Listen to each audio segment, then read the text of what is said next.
नमस्कार दोस्तों, कैसे हो आप सभी। आई होप कि आप अच्छे होंगे। आपकी पढ़ाई अच्छे से चल रही होगी। आज हम 11th के स्टूडेंट्स के लिए फिजिक्स से रिलेटेड वीडियो लेकर आए हैं। इस वीडियो में हम फर्स्ट चैप्टर मात्रा के मापन से संबंधित एक महत्वपूर्ण टॉपिक लंबाई का मापन मेजरमेंट ऑफ लेंथ लेकर आए हैं। देखिए विद्यार्थियों, हम पहले चैप्टर से संबंधित इससे पहले 4 टॉपिक देख लिए हैं, 4 वीडियो हमने देख लिए हैं। क्या क्या देखा है मैं आपको थोड़ा सा याद दिला देता हूं।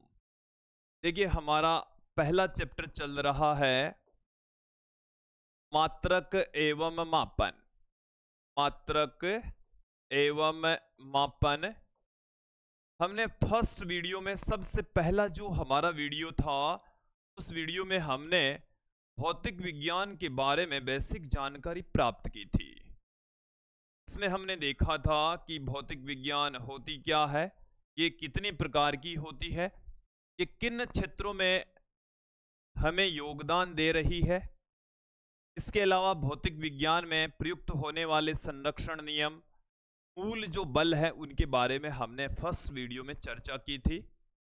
जो हमारा सेकंड वीडियो था वो मात्रकों से संबंधित था। उसमें हमने ये देखा था कि मात्रक होते क्या है, और उसमें भी हमने मूल मात्रकों के बारे में अध्ययन किया।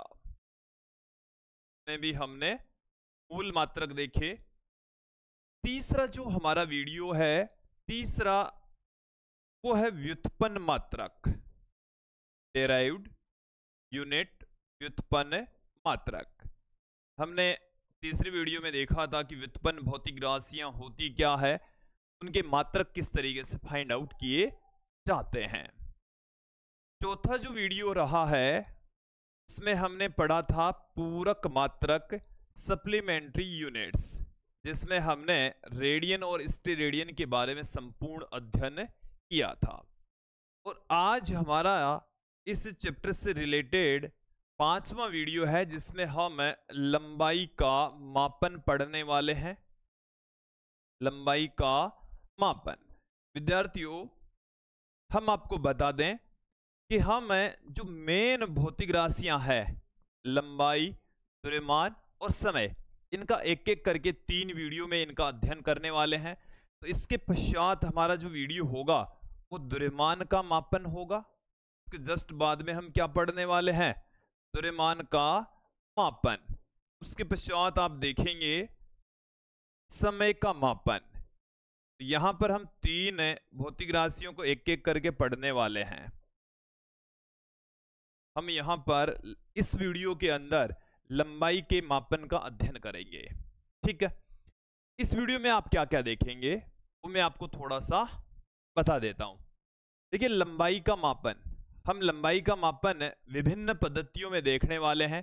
इसके विभिन्न मात्रक देखने वाले हैं। तो सबसे पहले इसमें अलग अलग पद्धतियों में जो मात्रक हैं के बारे में चर्चा करने वाले हैं।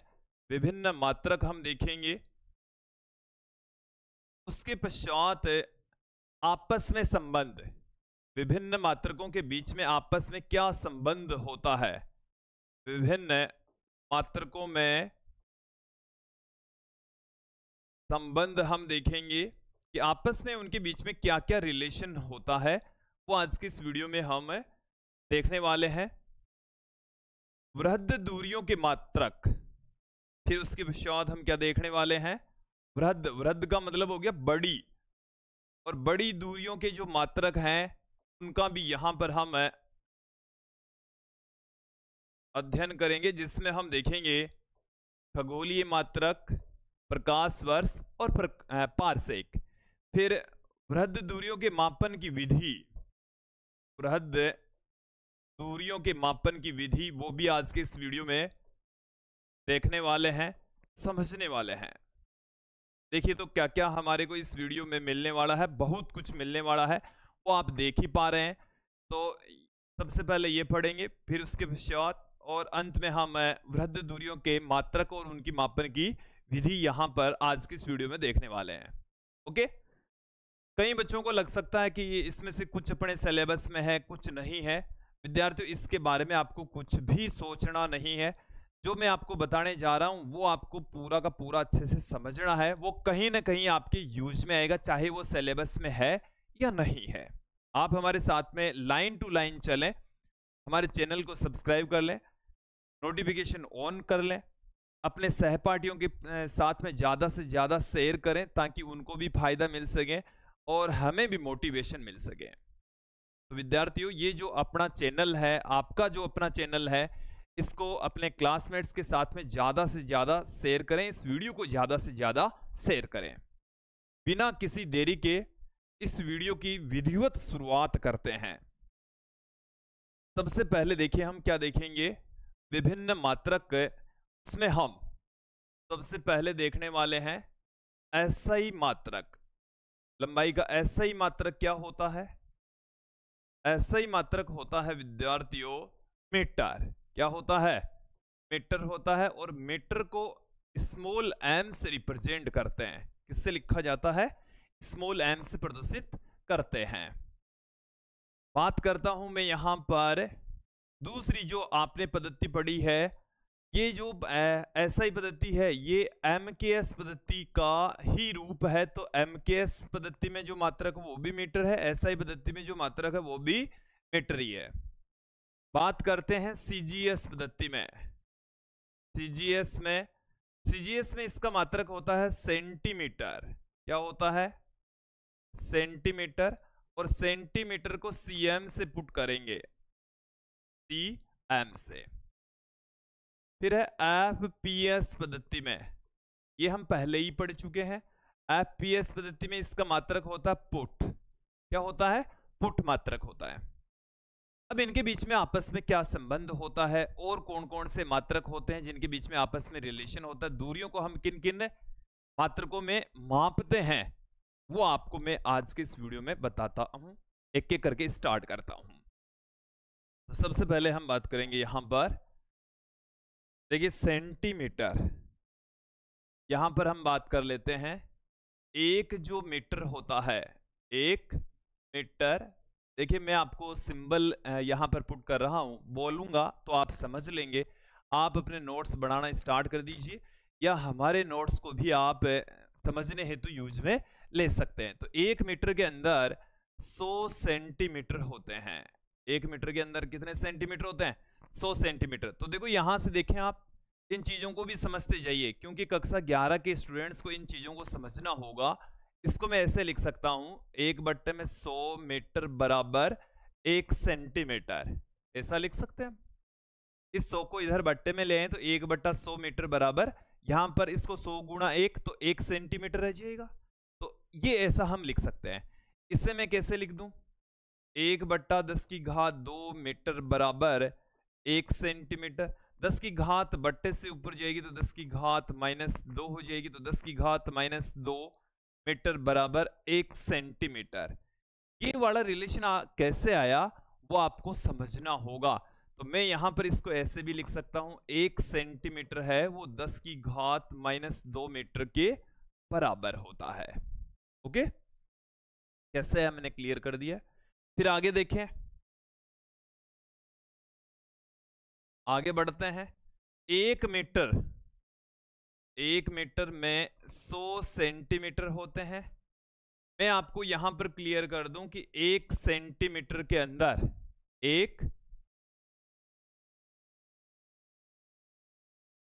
यहीं मैं इसके जस्ट आगे ही पुट कर देता हूं, 1000 मिलीमीटर भी होता है। 1000 मिलीमीटर, तो 1 मीटर बराबर आ गया अपने पास में 10 की घात 3 मिलीमीटर। और इसे हम देखो इधर बट्टे में लाएंगे तो ये बट्टे में आ जाएगा, बट्टे से ऊपर ले जाएंगे तो 1 मिलीमीटर बराबर देखिए अपने पास में आ जाएगा 10 की घात -3 मीटर। ये भी कैसे है इसको भी थोड़ा सा मैं आपको बताता हूं, ताकि ये चीजें एक बार आप समझ जाएं तो फिर आगे फिजिक्स पढ़ते समय कोई दिक्कत ना आए। ये हमारे पास में है बाल को 1 मीटर बराबर 10 की घात 3 मिलीमीटर। ये तो आपको क्लियर हो जाना चाहिए। मिली का मतलब होता है 10 की घात -3। वो कैसे आया? देखो 1 मिलीमीटर का मतलब हो गया 10 की घात -3 मीटर। ये कैसे आया वो मैं आपको बताने जा रहा हूं। तो यहां से इसको हम इस तरीके से पुट कर देंगे, 1/10⁻³ मीटर बराबर 1 मिलीमीटर, और इसको बट्टे से ऊपर हम ले जाएंगे तो 10⁻³ मीटर बराबर 1 मिलीमीटर आ गया। तो ये हमने यही लिखा है, ये आपको क्लियर हो जाना चाहिए। ओके, फिर देखें, 1 मीटर के अंदर 10⁻6 माइक्रोमीटर भी होता है। देखो माइक्रोमीटर मैंने पूरा लिखा है क्योंकि इसका जो सिंबल है वो इस तरीके का होता है, ये इसका सिंबल है माइक्रोमीटर का। तो यहां से अपने पास में क्या आ गया भाई, एक जो माइक्रोमीटर है वो 10⁻6 मीटर के बराबर होता है, और ये बहुत बार यूज में आता है, इसलिए आपको इसको याद करके रखना है, दिमाग में फिट बैठा कर रखना है। ओके, आगे बढ़ते हैं। 1 मीटर में 10⁻9 नैनोमीटर भी होते हैं, 10⁻9 नैनोमीटर।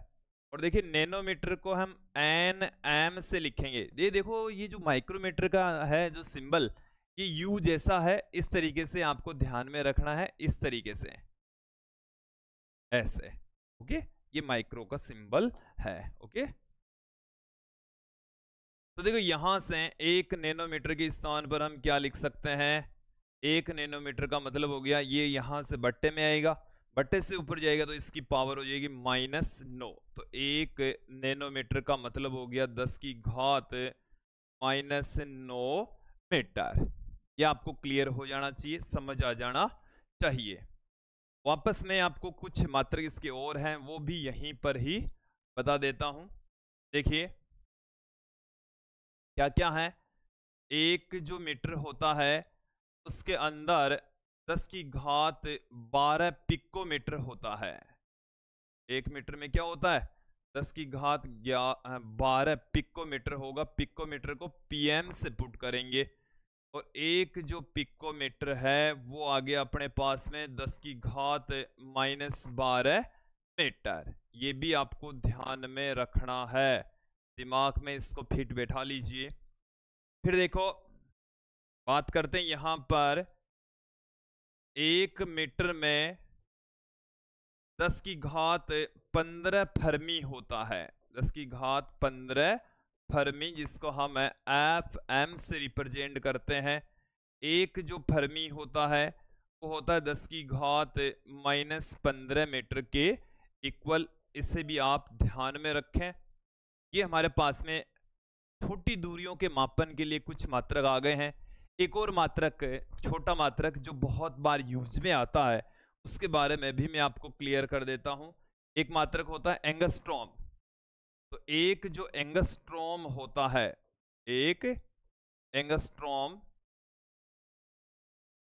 एक एंगस्ट्रॉम, ये होता है 10⁻−10 मीटर के। देखो एंगस्ट्रॉम को कैसे लिखते हैं, ऐसे ए से लिख दिया, ऊपर ऐसे 0 लगा दिया, तो ये एंगस्ट्रॉम का सिंबल हो गया है, जो कि 10⁻−10 मीटर की इक्वल होता है। ये अपने पास में आ गया एक एंगस्ट्रॉम। ये जो मात्रक है वो बार बार यूज में आते रहेंगे, तो आप लोगों को इनके बारे में ध्यान में रखना है, याद करके रखना है। आगे बढ़ते हैं। देखो कुछ ऐसे मात्रक जो अपनी जिंदगी में यूज में तो आते हैं, लेकिन उनके बारे में आपस में जो रिलेशन है वो अपन को बहुत कम पता है। कुछ स्टूडेंट्स को पता हो सकता है, जिनको नहीं पता वो आज ध्यान देंगे। देखिए हम यूज में लेते हैं पिट, पुट या पिट। एक जो पुट होता है, पुट कह सकते हैं, पिट भी कह सकते हैं। एक जो पुट होता है उसमें 12 इंच होते हैं।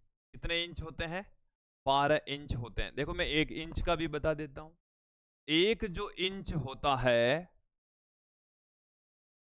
उसके अंदर 2.54 सेंटीमीटर होता है। 1 इंच में क्या होता है, 2.54 सेंटीमीटर। तो यहां पर देखिए एक जो पुट है उसमें क्या आ गया अपने पास में, एक पुट का मतलब आ गया अपने पास में, एक तो आ गया 12 इंच, एक फुट में कितना इंच होता है? 12 इंच होता है, ये आपको ध्यान में रखना है। एक फुट का मतलब ये भी हो गया 12 गुणा में इंच को आप सेंटीमीटर में कन्वर्ट कर दे तो 2.54, अब ये सेंटीमीटर में आ गया तो हमारे पास में ये आएगा, देखो क्या आएगा, कैलकुलेशन करेंगे तो 30.48 सेंटीमीटर आएगा। तो एक फुट में लगभग 30.5 सेंटीमीटर होते हैं। कितना होता है? 30.5 सेंटीमीटर होते हैं, यह आपको ध्यान में रखना है। इसके अलावा देखिए आप कौन से मात्रक यूज में लेते हैं? लंबाई का एक मात्रक होता है गज। एक जो गज होता है उसमें 3 पिट होते हैं। पिट कह दो या पुट कह दो, कितने पिट होते हैं? 3 पिट होते हैं, ठीक है। 3 पिट है, इसका मतलब क्या हो गया? 3 गुणा सेंटीमीटर में कन्वर्ट करोगे तो ये अपने पास में, क्योंकि एक पिट के अंदर 30.48 सेंटीमीटर होता है,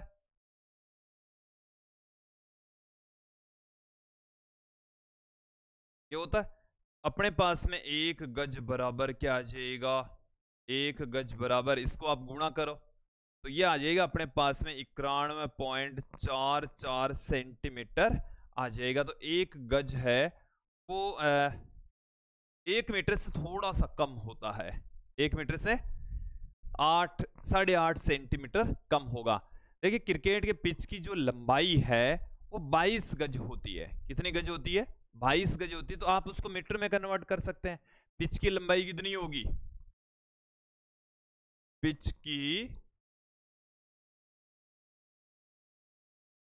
क्रिकेट के पिच की लंबाई है, क्रिकेट पिच की लंबाई देखिए कितनी हो जाएगी? क्रिकेट पिच की लंबाई होती है 22 गज। कितनी होती है विद्यार्थियों? 22 गज होती है। कुछ विद्यार्थी क्रिकेट के बारे में जानते भी हैं,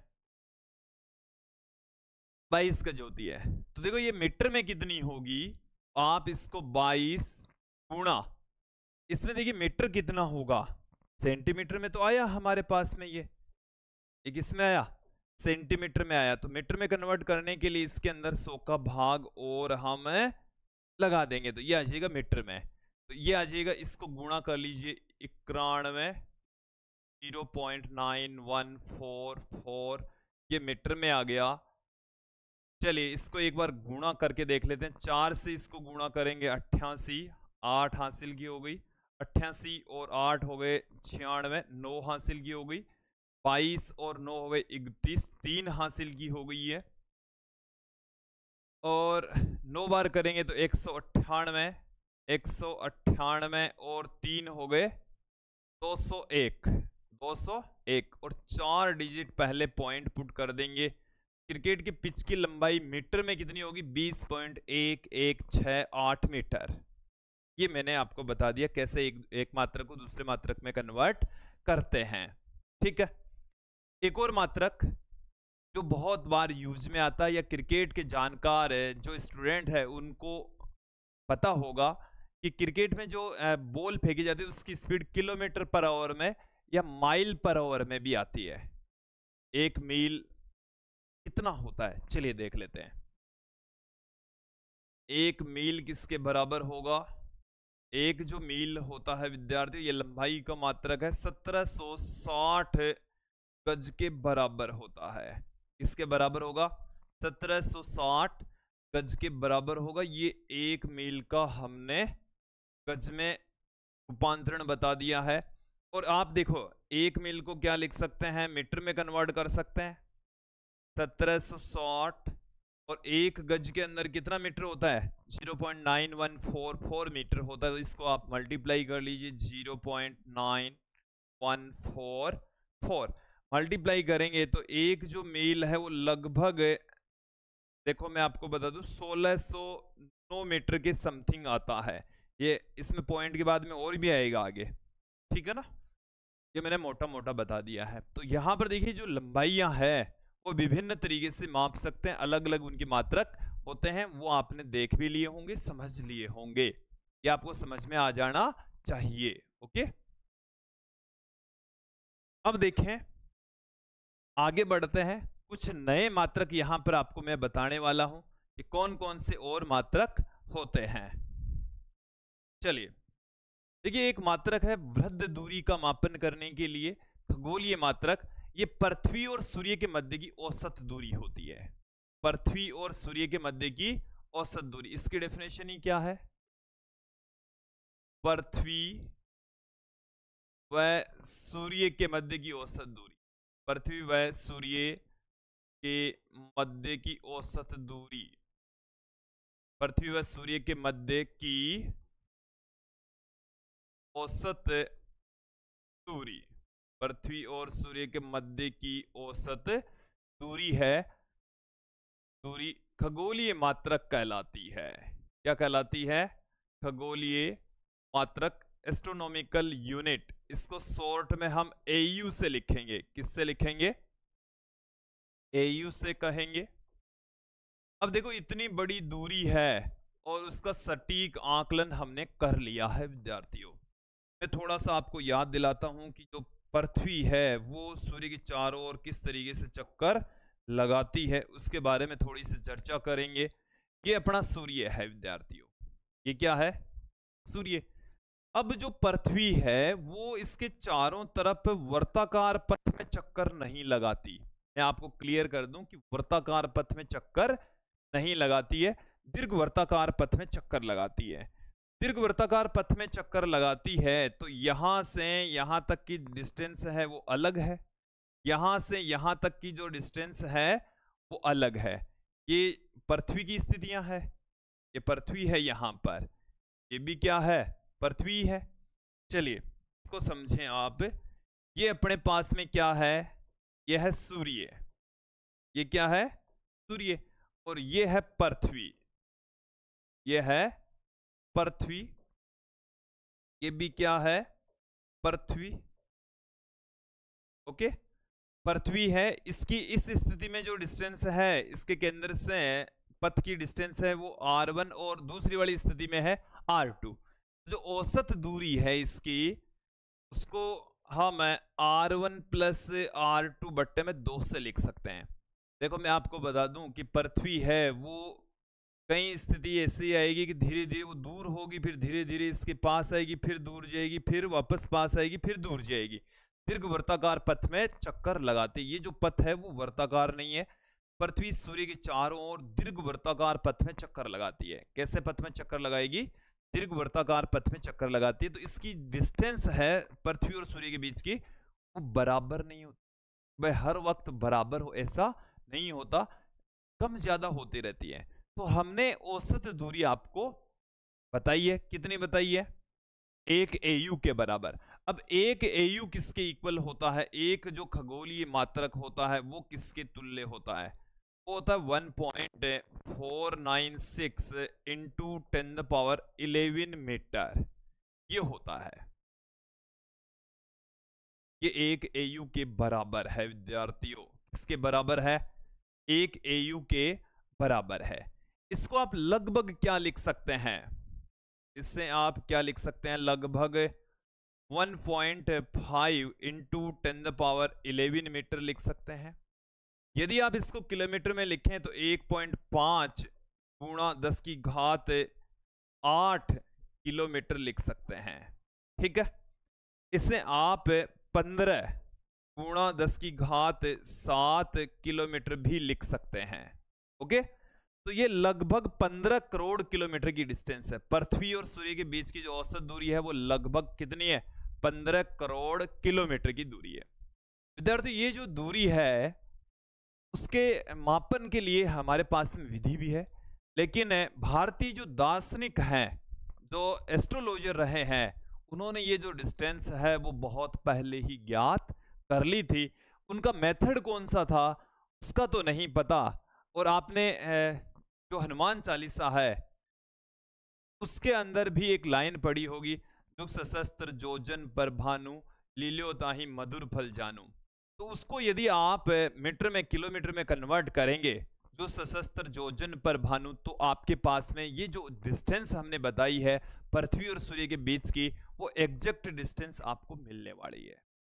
ठीक है, जो हनुमान चालीसा में पृथ्वी और सूर्य के बीच की डिस्टेंस लिखी हुई है उसमें एक ऐसी लाइन आपको मिलेगी, आप देखें, सुना होगा, देखा होगा, तो उस डिस्टेंस को यदि आप किस में कन्वर्ट करें, मीटर में या किलोमीटर में कन्वर्ट करें, तो वो एक एयू के इक्वल ही होगी, एक एस्ट्रोनॉमिकल यूनिट के इक्वल ही होने वाली है। तो आपको यहां तक क्लियर हो जाना चाहिए, खगोलीय मात्रक समझ में आ जाना चाहिए। आगे बढ़ते हैं। प्रकाश वर्ष, प्रकाश वर्ष, तो यह है प्रकाश के द्वारा निर्वात में एक वर्ष में तय की गई दूरी। प्रकाश द्वारा, नाम से इसे लगता है जैसे ये जो मात्रक है ये किसी समय का मात्रक होगा, बट ये दूरी का मात्रक है। किसका मात्रक है? दूरी का मात्रक।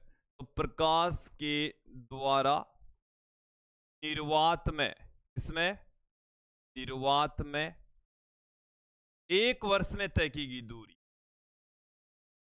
एक वर्ष में तय की गई दूरी, तय की गई दूरी प्रकाश वर्ष कहलाती है। क्या कहलाएगी? प्रकाश वर्ष कहलाती है। दूरी को ये हम क्या कहेंगे? प्रकाश वर्ष कहेंगे। ओके, प्रकाश वर्ष लाइट ईयर, इसको हम एल वाई से लिखते हैं। किससे लिखते हैं? एल वाई से। अब देखिए मैं आपको बता दूं, दूरी बराबर होता है चाल इंटू समय। दूरी का फॉर्मूला आपने छोटी क्लासों में पढ़ा होगा, चाल इंटू समय होता है, चाल इंटू समय। देखिए यहां पर जो दूरी है वो तो है प्रकाश वर्ष के बराबर। दूरी तो किसके बराबर है? प्रकाश वर्ष के बराबर। मैं इसी फॉर्मूले का प्रयोग कर रहा हूं। चाल, तो प्रकाश की निर्वात में चाल, प्रकाश की किस में चाल देख रहे हैं हम? प्रकाश की निर्वात में। निर्वात का मतलब जहां वात भी नहीं हो, जहां वायु भी नहीं हो, वायु भी नहीं हो। समय, समय हमारे पास में है एक वर्ष। समय हमारे पास में कितना है? एक वर्ष। ये प्रकाश वर्ष आ गया, तो इसको हम शॉर्ट में एल वाई से लिखते हैं। ये एक एल वाई बराबर, निर्वात में प्रकाश की चाल कितनी होती है? 3 गुणा 10 की घात 8 मीटर प्रति सेकेंड। वैसे मैंने आपको पहले की जो वीडियोज है, मूल मात्रक का जो वीडियो था उसके अंदर हमने प्रकाश की जो चाल है, वो एग्जैक्ट जो चाल है वो हमने बताई थी। और कितनी बताई थी? सी से लिखते हैं 29,97,92,458 मीटर प्रति सेकंड आपको मैंने बताई है। इसको आप लगभग क्या लिख सकते हैं? कैलकुलेशन में ज्यादा जोर नहीं आए, ज्यादा दिक्कत नहीं हो, इस कारण से हम इसको ऐसा ही यूज में लेते हैं, जो कि यहां पर भी मैंने लिखा है। पूर्ण, ये तो आ गई है निर्वात में प्रकाश की चाल। एक वर्ष, इसको भी हम सेकंडों में कन्वर्ट करेंगे। तो देखिए एक वर्ष का मतलब हो गया 365 दिन। ये तो दिन हो गए, 365 दिन, ठीक है। और एक दिन में घंटे कितने? 24। एक घंटे में मिनट कितने? 60। एक मिनट में सेकंड कितने? इतने ये सेकंड आ गए। विद्यार्थी मैं आपको क्लियर कर दूं, एक जो वर्ष होता है वो भी किसके बराबर होता है, वो भी मैं आपको बता दूं। एक जो वर्ष होता है उसमें आप एक बार एग्जैक्ट तो नहीं कह सकता, लेकिन आप मल्टीप्लाई करके जरूर देखें क्या इतने ही सेकंड होते हैं क्या? 1.35 सॉरी 3.157 इंटू 10⁻7 सेकेंड। आप जरूर करके देखें इसको, मैंने मुझे कुछ याद आया उसके हिसाब से मैंने लिख दिया है। आप एक बार कैलकुलेशन करके जरूर देख लीजिएगा। लगभग मेरे हिसाब से इतना ही आना चाहिए। अब देखिए विद्यार्थियों, यदि आप इसको गुणा करेंगे तो अपने पास में एक प्रकाश वर्ष की वैल्यू आ जाएगी। अपने पास में एक प्रकाश वर्ष, एक प्रकाश वर्ष जिसको हम लाइट ईयर भी कहते हैं, ये बराबर होता है, गुणा करेंगे आप इनको सबको तो 9.46 इंटू 10⁻15 मीटर होता है। ये अपने पास में आ चुका है।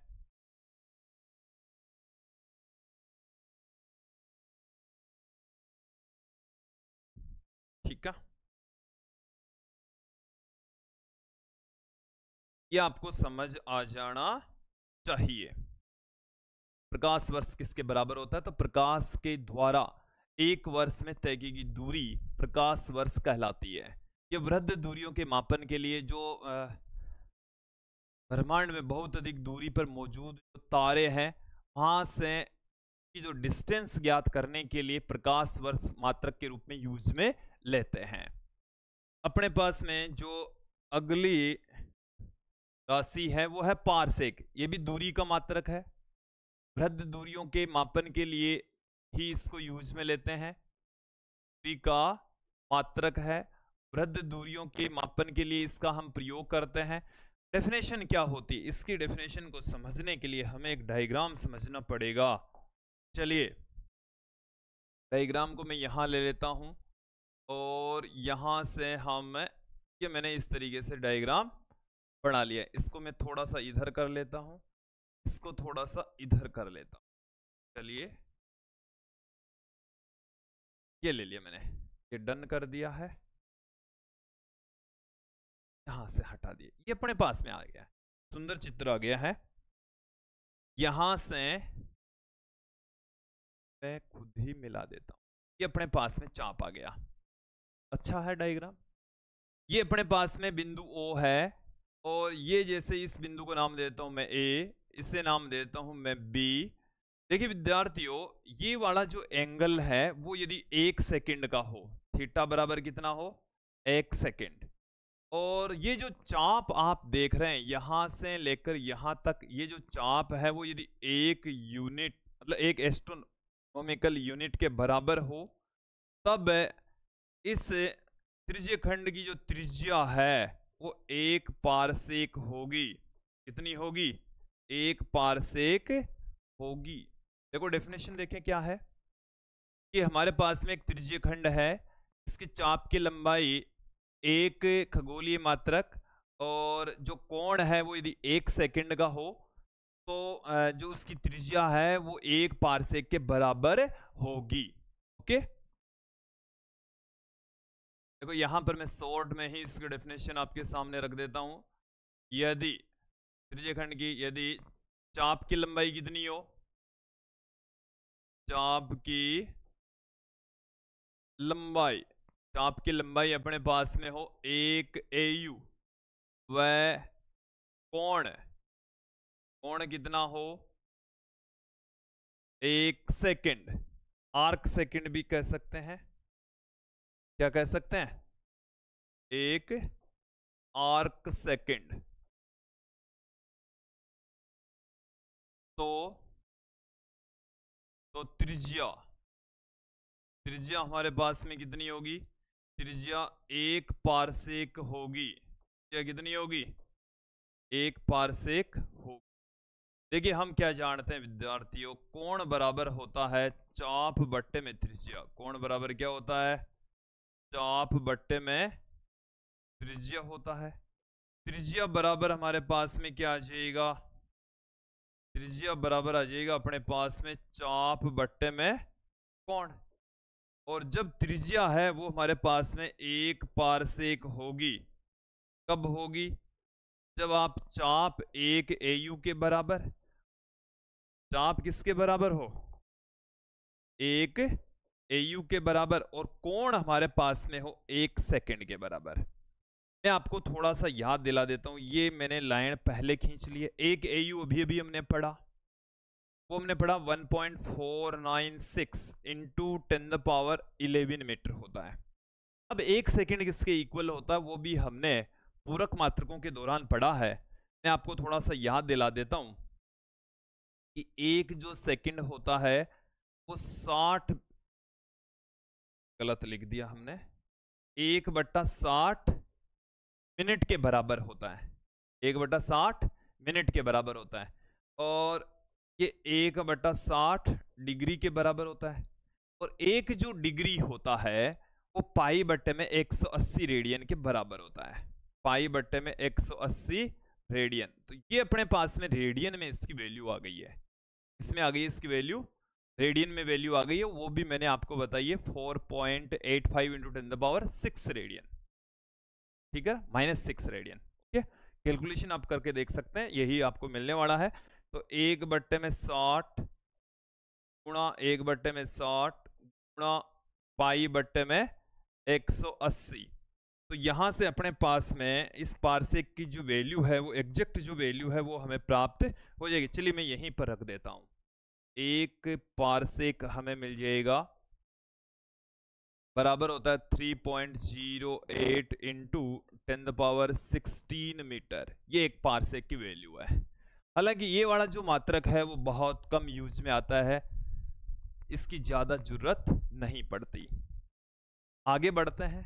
ये वृद्ध दूरियों के मापन के लिए हमने कुछ मात्रक बताए हैं। अब वृद्ध दूरियां ज्ञात कैसे करते हैं, वृद्ध दूरियों का मापन कैसे करेंगे? तो वृद्ध दूरियों का मापन करने के लिए हमारे पास में एक विधि है। विधि का नाम है लंबन विधि। विधि का नाम क्या है? लंबन विधि। ये लंबन विधि है क्या चीज, इसे आप समझ लेते हैं। लंबन विधि क्या चीज है? तो देखो, इसके लिए मैं आपको थोड़ा सा बताता हूं। आप अपने दैनिक जीवन के अंदर ऐसा पहले भी करके देखा होगा। आप अपने स्थान पर जहां बैठे हैं वहां से किसी एक वस्तु, दूर जो वस्तु है उसको देखिए। एक आंख बंद करें, अब उस वस्तु को देखें। आप देखेंगे, फिर उस वस्तु को देख लिया आपने, फिर उस दूसरी आंख को बंद करें, उस वस्तु को देखें। हमें उसकी दो अलग अलग स्थितियां नजर आएगी। इसी को हम कहते हैं लंबन। इसी को हम क्या कहते हैं? लंबन कहते हैं। कि अपने पास में जो रियल वस्तु है, एक आंख से देखने के ऊपर एक बार इधर दिखाई देगी, दूसरी आंख से देखने पर इधर दिखाई देगी, एक सिद्ध में दिखाई नहीं देती। एक बार आप देखें, दूर वस्तु है, उसको आप एक आंख से देखेंगे तो यहां दिख रही है, दूसरी आंख से देखेंगे तो एक बार तो इधर दिख रही है, दूसरी बार इधर दिख रही है, ऐसे हो जाती है, इधर उधर हो जाती है। ये लंबन है, इसको थोड़ा समझें ताकि हम वृद्ध दूरियों का, जैसे मान लीजिए वृद्ध दूरियों का मापन का मतलब हो गया कि जैसे किसका मापन कर रहे हैं आप? पृथ्वी सूर्य के बीच की दूरी, पृथ्वी व सूर्य के बीच की दूरी, सूर्य के बीच की दूरी, बीच की दूरी कैसे ज्ञात करेंगे? लंबन विधि द्वारा ही ज्ञात करेंगे। या हम कह सकते हैं भाई, ये दूरी हो सकती है, ये वाली भी हो सकती है। पृथ्वी व चंद्रमा के बीच की दूरी, पृथ्वी और चंद्रमा के मध्य की दूरी, पृथ्वी और चंद्रमा के मध्य की दूरी हम लंबन विधि के द्वारा ही ज्ञात करेंगे। या आप और भी कोई दूसरा ग्रह या पिंड ले सकते हैं जिसकी दूरी ज्ञात करने के लिए लंबन विधि का प्रयोग किया जाता है। इसका प्रयोग किया जाता है, लंबन विधि का हम प्रयोग करते हैं। देखो कैसे करेंगे, इसको आप समझें। इसको समझने हेतु मैं यहां पर एक डायग्राम आपके सामने रख देता हूं।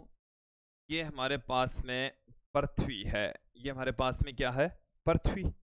उस पृथ्वी से हम ले रहे हैं बहुत अधिक दूरी के ऊपर।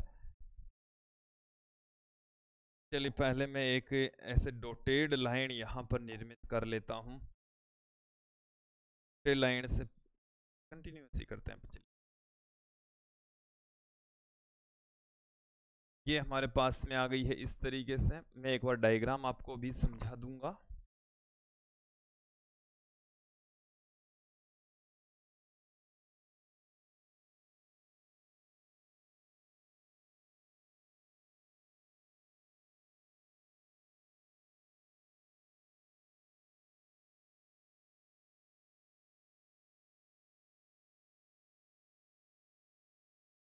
डायग्राम आपको दिख रहा होगा, थोड़ा और बेहतर तरीके से अब समझें इसको।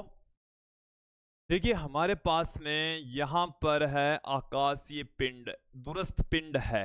ये क्या है अपने पास में? दूरस्थ पिंड। इसको मैं पुट कर देता हूं। ये हमारे पास में है दूरस्थ, जो स्थित है। दूरस्थ पिंड कह दो आप, इसको आप आकाशीय पिंड भी कह दो, एक ही बात है। दूरस्थ पिंड या आकाशीय पिंड, दूरस्थ पिंड या आकाशीय पिंड कह रहे हैं हम। ये हमारे पास में, इस बिंदु को नाम दे देता हूं मैं O। ये दूरस्थ पिंड है। पृथ्वी की सतह के ऊपर दो बिंदु हमने लिए हैं। ये क्या है? पृथ्वी की सतह है, पृथ्वी की सतह है। पृथ्वी की सतह के ऊपर दो बिंदु हैं ए और बी, काफी अधिक दूरी पर है, और यहां से ये वाली जो डिस्टेंस है वो मैं यहां पर ले लेता हूं, ये वाली जो डिस्टेंस है वो बी है। कितनी है? बी है। और यहां से ये वाली जो डिस्टेंस है वो कैपिटल डी है, तो ये वाली डिस्टेंस भी क्या होगी? Capital D. आप ये समझ लीजिए कि ये चंद्रमा है। ये क्या है? चंद्रमा। एक बार के लिए समझने हेतु हम चंद्रमा ले सकते हैं। चंद्रमा को हम बिंदु ए से देख रहे हैं और चंद्रमा को ये हम बिंदु बी से देख रहे हैं। चंद्रमा को ए से देखेंगे तो ऊर्ध्वाधर स्थिति के साथ में इसके द्वारा बनाया गया कोण है वो θ1 है। कितना कोण बना रखा है इसने? θ1 कोण बना रखा है। यहां पर ऊर्ध्वाधर स्थिति के साथ में जो एंगल है वो बना रखा है इसने θ2। ऊर्ध्वाधर स्थिति के साथ में ही बना रखा है। देखो, ए से ओ तक की दूरी या बी से ओ तक की दूरी सेम होगी, ज्यादा फर्क नहीं होना। पृथ्वी के ऊपर एक बिंदु से चंद्रमा की दूरी, दूसरे बिंदु से चंद्रमा की दूरी सेम ही होनी है, क्योंकि ये जो बिंदु ए और बी है वो डिस्टेंस काफी कम होगी इस डी की तुलना में। तो यहां पर ये जो एंगल हम ले रहे हैं थीटा, इस एंगल की वैल्यू होगी θ1 प्लस θ2। θ1 प्लस में θ2, ये वाली इसकी वैल्यू होगी। ओके, अब देखें, इस डायग्राम की सहायता से हम वृहद दूरियों का मापन कर सकते हैं। देखिए क्या होता है, इसी को हम लंबन विधि कहते हैं। कोण बराबर होता है चाप बट्टे में त्रिज्या। कोण बराबर क्या होता है? चाप बट्टे में त्रिज्या। ये हम फॉर्मूला जानते हैं। यहां पर जो कोण है उसको हम लिख रहे हैं थीटा से। कोण को किससे पुट कर रहे हैं? थीटा से लिखा जा रहा है। चाप हमारे पास में है ए बी। चाप हमारे पास में क्या है? A B. और त्रिज्या हमारे पास में यहां पर है डी। वृहद दूरी है ये डी। ये डी है वो क्या है? वृहद दूरी ही है। तो वृहद दूरी कैपिटल डी बराबर अपने पास में आ जाएगा ए बी, जो कि चाप है, ए बी बट्टे में थीटा। तो वृहद दूरी बराबर क्या आ जाएगा अपने पास में? वृहद दूरी जो कि अपने पास में कैपिटल डी, क्या आ जाएगा? ए बी को मैंने बी के बराबर लिया है थीटा। ये अपने पास में वृहद दूरी का सूत्र आ चुका है। ये आपको समझ में भी आ जाना चाहिए। देखो यहां पर आपको क्या करना है? बी मीटर में पुट करना है। बी आपको किस में रखना है? मीटर में। बी आप किस में रखेंगे? मीटर में रखेंगे। और थीटा आप रखेंगे रेडियन में। थीटा किस में पुट करना है? रेडियन में पुट करेंगे। डिग्री में नहीं रखना, यहां पर इसको रेडियन में पुट करना है। तो देखिए ऐसे वृहद दूरियां हम ज्ञात कर सकते हैं। और इसी टाइप का हमारे पास में मेथड है उनका व्यास ज्ञात करने का। ऐसे ही कैसे क्या ज्ञात करेंगे? व्यास ज्ञात करेंगे। व्यास के लिए भी चलिए मैं थोड़ा सा बता देता हूं। व्यास मतलब ये आपको समझ में आ गया तो व्यास में भी कोई दिक्कत नहीं आएगी। जैसे ये हमारे पास में आकाशीय पिंड है। आकाशीय पिंड अभी आया नहीं है, भी ज्ञात करेंगे। ये हमारे पास में आकाशीय पिंड है, इसका व्यास ज्ञात करना है। इसका हमें क्या ज्ञात करना है? आकाशीय पिंड का व्यास ज्ञात करना। आकाशीय पिंड का व्यास ज्ञात करना। व्यास ज्ञात करना। अब इस आकाशीय पिंड का व्यास ज्ञात करने के लिए पृथ्वी के ऊपर आप कोई बिंदु लेंगे। जैसे यहां से यहां तक की डिस्टेंस हमें ज्ञात करनी है, और ये हमने एक बिंदु ले लिया। ये हमने इसके व्यास से इसके ऊपर इस तरीके की स्थितियां हमने बना ली है।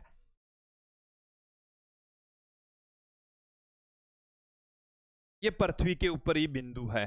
ये बिंदु मैं नाम दे देता हूं, इसको मैंने कह दिया ए। इस बिंदु को हम नाम दे देते हैं पी। इस बिंदु को हम नाम दे देते हैं Q। और यहां से यहां तक की जो डिस्टेंस है वो इसका व्यास हो जाएगा D। और ये वाली जो डिस्टेंस है इसको मैं R कह दूं। ये वाला जो एंगल है इसको हम अल्फा कह दें। देखो सिंबल तो आप और भी यूज में ले सकते हैं। देखो कैसे ज्ञात करेंगे। पृथ्वी के ऊपर हम स्थित हैं।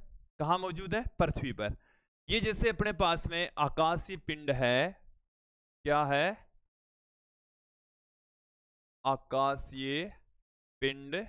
ये जो आकाशीय पिंड है इसकी मतलब बाहरी पृष्ठों के ऊपर बिंदु P और Q स्थित है।